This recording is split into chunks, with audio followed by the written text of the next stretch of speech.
littles. So, Aaron, thank you so much for joining me. Thank you for having me. And I am absolutely delighted to have you. I'm going to make this sound a little bit higher. There we go. So, as I was telling Aaron just before we came on, my computer went down and and I went to get his bio and it started printing 100 pages. And so I have a little bit to share with you about his bio, and then Aaron's going to tell us a little bit more about himself. So he calls himself Captain Littles. Is that still? Once a Marine, always a Marine. I get to Oh, use there we go. that title forever. And he is the CEO of Per Diem Therapy Experts. Is that That's right? correct. Yep, Where they're transforming the way healthcare facilities connect with qualified therapists, absolutely. right? And so, with nearly 2 decades of leadership experience spanning the United States Marine Corps, JP Morgan Chase, and various healthcare staffing companies, he brings a unique blend of strategic insight and operational expertise to every challenge. So, I'm going to let that speak for itself because you have a very vast and wide and different um, chapters, right? Yes. And so this show is called Under the Hood. And we talk a lot about conflict, inner conflict, outer conflict, all the issues that are going on in the world. And it all starts with how we manage them, right? And so Under the Hood is kind of coined from the phrase that I created in a TEDx talk that I did, that patterns that are created in childhood impact us as grown-ups. Right? Right, right. And we talked a little bit about this before we met. And so, tell us, Aaron, tell us a little bit about your background, and then the patterns that you created that you think have been really instrumental in your success. Sure. So I tell the story that I was actually Eagle Scout. And so, back in the early days, we go into the Tuesday night meetings and you're learning about leadership and you're learning about problem solving and working as a team and accomplishing goals and getting your little merit badges and all those little fundamentals when you're 9, 10 years old, going camping. Mm, And so to see my career now and looking back on it, it actually challenged me to think, well, I wasn't fit to kind of be on a ship as a ship driver in the naval mhm, service, but I love camping and being outdoors. So the Marine Corps was actually a better fit for me and hiking mhm, and so it's like you see all these little foundational blocks as a child, and then growing up in that leadership and seeing how I could lead people, lead Marines, and then of course in the civilian world, coming into J.P. Morgan Chase, being a leader there, and always gravitating towards how do I serve people and not just a boss leader, right? It's more of right, that right. servant leadership where I had a lot of Christian fundamentals and values that I grew up Mhm. believing in, and now, of course, just still living that out today. So it's just been a cool journey to look backwards. Right? Absolutely. So the threads are there, Oh, they're right? there. They're Good, all bad, there. and otherwise. Yes. So I do know a lot about leadership, and I know that some people just naturally gravitate towards it, right? That it becomes like the most obvious thing, like nobody else is doing this, I can do this, or nobody Correct. else is taking care of this, I could take care of this, right? And at the same time, sometimes leadership has some slippery slopes to it, It right? does. It does. I like to say sometimes it's you have about as much room as a crease on a pair of pants. Yes. Every group wants a leader, and every group wants to kill the leader off. You get a little too strong, you get a little too authoritarian, and you become the scapegoat. And Correct? that can happen too. That can happen too. So tell us a little, still from some of your childhood um, things, some patterns and behaviors that actually didn't work for you, that you really had to do some introspection and at some point make some adjustments. Can you tell us something about that? Sure, sure. I never always liked being the guy out in front. I was a little bit Mm, shy in high school. You can go back to the TV shows of the 90s, and I wore glasses, and I was the smart kid or the nerdy kid. And so there was mm. a Steve Urkel, and Family Matters. And so it was like I was this dead ringer for this guy. But I Mm, think my mother pushed me, my dad pushed me a little bit, and just being in those environments where the structure said, "Hey, we need someone to step up and do this." And I had the safe space to fail a little bit to then learn. And, Aaron, I want to say that again. Just say that again. You had the safe space to right. fail, right? So Yes. what did that enable you to do? Well, it removed the fear of failure. So if we didn't set the tent up properly, if we didn't, I don't know, I didn't pick the right spot to set up camp. Well, the harm is that we all got a little extra wet, or the ground was a little tougher to sleep on, and you learn that Mm-hmm. lesson one time, and then you remember the next time you go camping, let's do a site survey, let's double check where the trees are, let's see how the ground is, what can we do to prep the area. And so all those little things where it was okay to make a decision, the team needed a decision because Mm-hmm. are we gonna just stand up and be awake all night, or can we find a place to bunk down and camp? And so now you make a bad decision, but it's like, well, I can learn from it. How do I learn and move forward? And that's one of those traits that's carried on. I'm not afraid to fail. I'm not afraid to Mm-hmm. try. I break a lot of eggs, but I make some omelets. And so Mm-hmm. when you don't have that fear of starting, I've started dozens of companies. They've not all been home runs. Some have. Some have been Mm-hmm. very Right. successful. But if you don't try, if you don't innovate, if you don't do new things, then because of fear, I think that's where you can really stifle great ideas and innovation. Okay. So how, again, let's just say that you come up with something that's not working, Sure. right?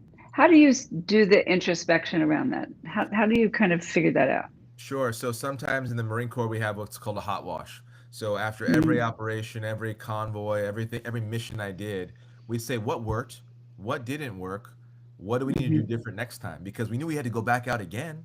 We've got to go back out again, deliver supplies or drop off Marines or do whatever we have to do. And I remember my very first convoy in combat was the worst convoy in the history of convoys. We got separated.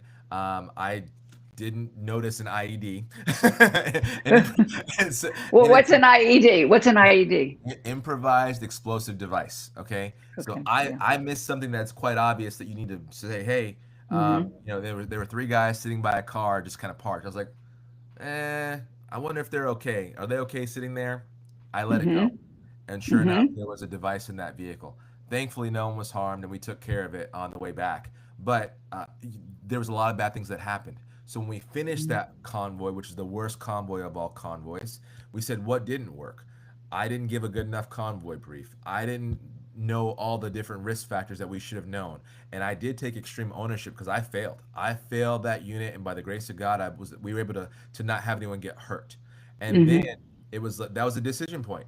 Do you let yourself be in the slump and down now for the rest of the deployment, or do you dust yourself off, think about all the training, all the time that you've practiced, and say, okay, I can make these changes, and we've got to go forward. And I had one person encourage me, and that's all I needed. And then we went, and then now the next convoy got better, and the Right. next convoy got better, and then you continue to build on that. And so now by the end of the deployment, well, we're a well-oiled machine. So Right. change doesn't always happen overnight. It does take Mm-hmm. time, but you got to be willing to do the work. And so I think that's where, if you can take that feedback from your failure and be able to use it for good and say, how do we build from this in those after actions? And again, I say safe space all the time. All my team members laugh because I say, oh, it's a safe space. No, I'm serious, because Yes. I was only 25 years old and I'm leading people that are 30, 40 years old Mm-hmm. and that have gone on two deployments and been in a different war, and they had more experience. I had book knowledge. So I want to hear from everyone, because in that environment, the best plan wins, not just because I'm the boss. What's Right. the best plan that minimizes any potential risk of danger? And so I want to hear everyone's ideas and see. Now my job is to filter it and say, okay, here's how we go forward, and take the best pieces of everyone's ideas and then put them into a workable plan that does get the mission accomplished. That's what I love Oh, doing the most. okay. So what you're also demonstrating for us and every, you and me and anybody else that listens is two things. One is the ability to be non-judgmental Sure. with yourself. When we make mistakes, many times we wouldn't talk to anybody the way that we talk to ourselves. And so that ability to, I always say, the definition of mindfulness is being aware in the present moment without judgment, Oh, I like that. right? So not having being non-judgmental is everything, because then you can be analytical, then you can be logical. It doesn't mean that it doesn't sting, right? Sure. Oh, sure. It stings. It stings. I always know for myself I need a good 24 hours to kind of when I'm unhappy with myself or something that I've done that, that I'm not, it'll sting for a little while. Oh yeah. And but that's okay, because at the same time, the concept, which again you're talking about, is that you create your own reality, Right. right? Yeah. So if things go well, hey, if things don't go well, hey, Yeah. I'm willing to take responsibility. Absolutely. That's the key, I Right. think. And what happens is, I don't want to overgeneralize, but generally speaking, a lot of people can be afraid of failure and afraid to Mhm. stick their neck out and try something new because the boss is going to yell at them. And if you have that environment, then no one wants to grow, no one wants to try. I'm talking to a lot of IT people right now, and they're afraid of AI, but instead of embracing it and seeing how do I leverage this tool to help me do more jobs, they're almost sabotaging themselves, saying, Right. well, I don't want to do it, and we don't need AI. And now I literally know companies that are saying, oh, we can have an AI developer. Well, they still Mhm. need a person to prompt the AI. So you Right. could have been spending that energy upskilling yourself, but now because you're sticking your head in the sand and you're afraid, we're actually saying you're behind the times now. So now Yes. you put yourself at risk. So you now just created your own little negative spiral, and you're going to work yourself out of a job. You're going to worry yourself out of a job because you didn't embrace the new thing that Right. everyone's talking about. So one of the other things that's true about, as we grow and as we grow as leaders, we can see things that other people can't see. Sure. Right. And that's kind of what you're describing about, perhaps a lot of young people, or not even so much young people, but people that are afraid of the change and afraid of what it means, that they may not see what you see, but you see what they can't see. Yeah. Right. Right. The other thing that you talked about in terms of, from your experiencing, being able to not get involved with people's egos. Sure. Right. How does that play out for you? It can be challenging, and I'll tell you two different perspectives. So in the Marine Corps, I was in an all guy unit, and these are like, Hmm. we all work out 3 times a day. I was fit, and it's like, everyone just puffs up their chest a little bit more when they want to make a point, and so you have a lot of chest puffery, and it's just it's a Right. very high D, on the disc scale, and you can just kind of force your decisions on people. And Hmm. then in other roles, it's like, hey, I've got women, I've got other people, and just different personalities, and you have to increase your emotional intelligence. If you can't read the room, so to speak, and be able Hmm. to synthesize those dynamics and say, okay, well, how can I hear you? They may be wrong, but how can I help guide the conversation or guide the decision making or point out the risks, all these different pieces, even if we don't agree or we have different egos. And so, as a leader, you have to check your ego. It's the hardest thing to do because you couldn't be right and you can be in charge. But if you Hmm. can't get everyone to synthesize and be on the same page, then we're not Right. going to be able to go forward and win whatever battle, whatever objective we have. I need to get the whole team to buy in. Yes. If I can get the Right. whole team to buy in, even if it's not my perfect plan or my plan, I'd just rather them rally around the plan and we all Right. go and execute violently on a good plan. I'm good with that. I'm okay with that. I don't care. There's 1,000 ways to boil an egg. I don't care. But I need the Right. egg boiled. So if one of my team members is super motivated about using a cast iron pot and a new method of hot charcoal, it will boil an egg. I'll let them go do it. I don't. You see my point? So I I think do see your point perfectly. Perfectly. Perfectly. sometimes people micromanage that part of it, though. They micromanage saying, no, you will use an oven or a kettle because it's faster. Well, did we say we needed it fast? Was that a constraint? Right. I get it. I totally get. And again, what you're just demonstrating, which is one of the reasons why I was so excited that you would come in and talk with us, is this is an evolution. The personal growth and willingness to put the ego aside, to be kind to yourself, to be non-judgmental. These things don't come naturally. No. Right. Right. I always say that good mental health, and I'm talking about mental health in terms of wellness health, Sure. being really well mentally. I always say it's not a natural sport, it's a learned sport. It absolutely is. It absolutely is.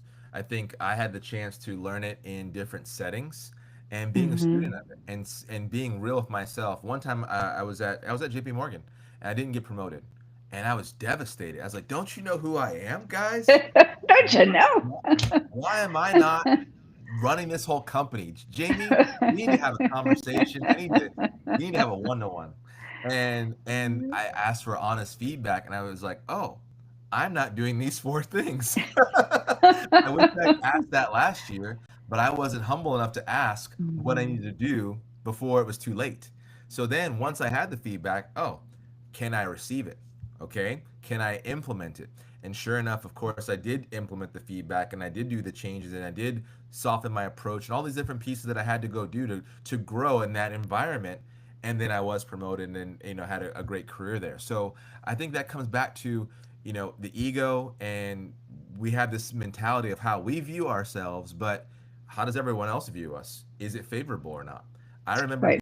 being ranked at the bottom of my peer group and in at the basic school for the Marines, and then saying, "Wow, I'm ranked number 30 out of 31."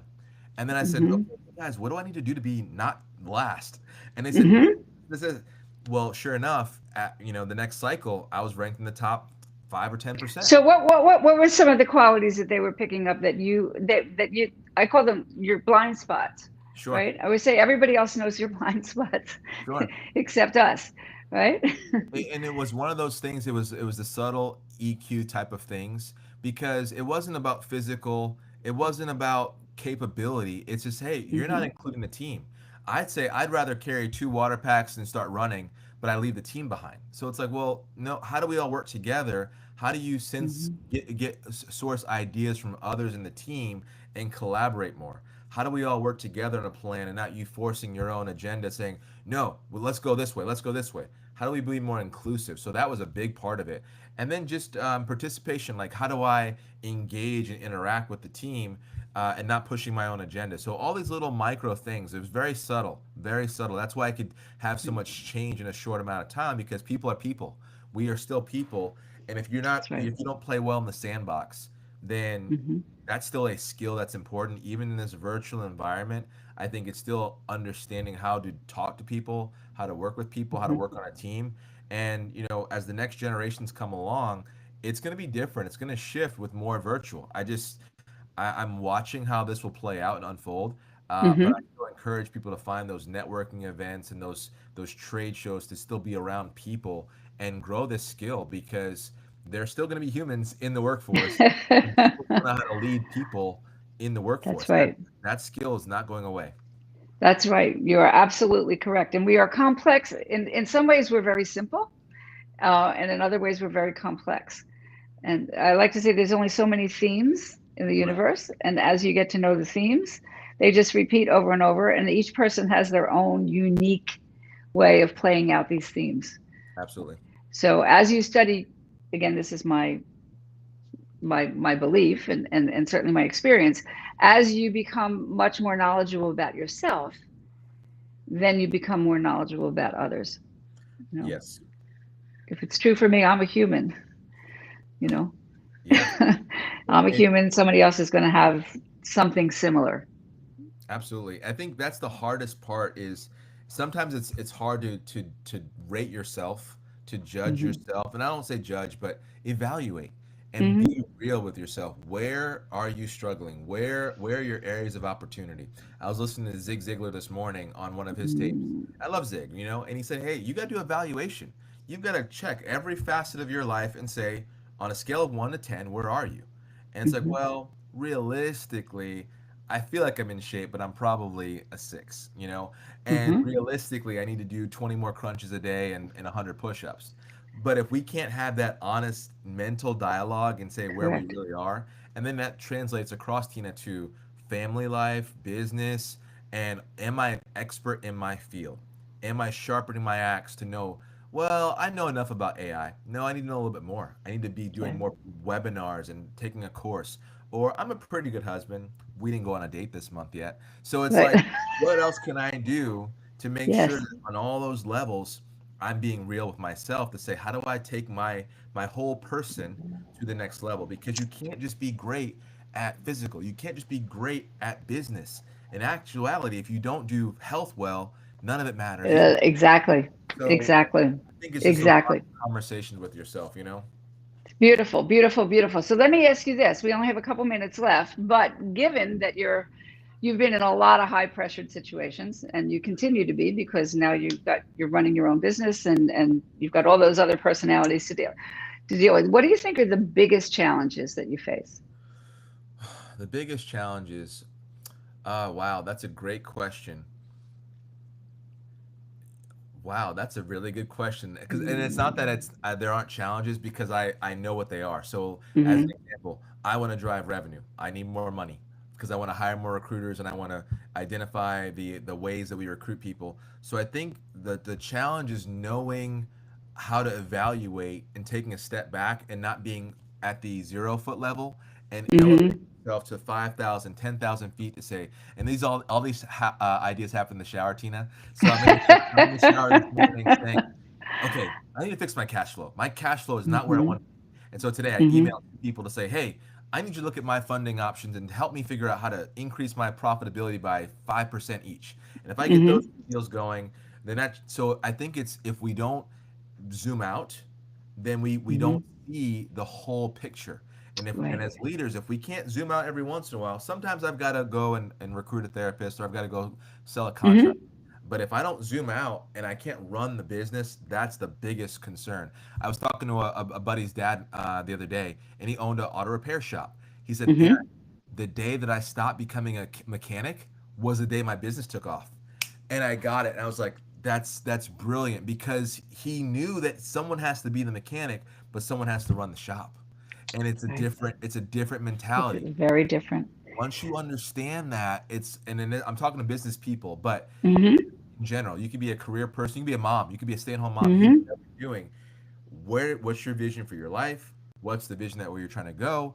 And then are you on the path to get there? And if you're not, can you zoom out enough to see what's Right. holding you back from getting there? Right. So the challenge and the strategy.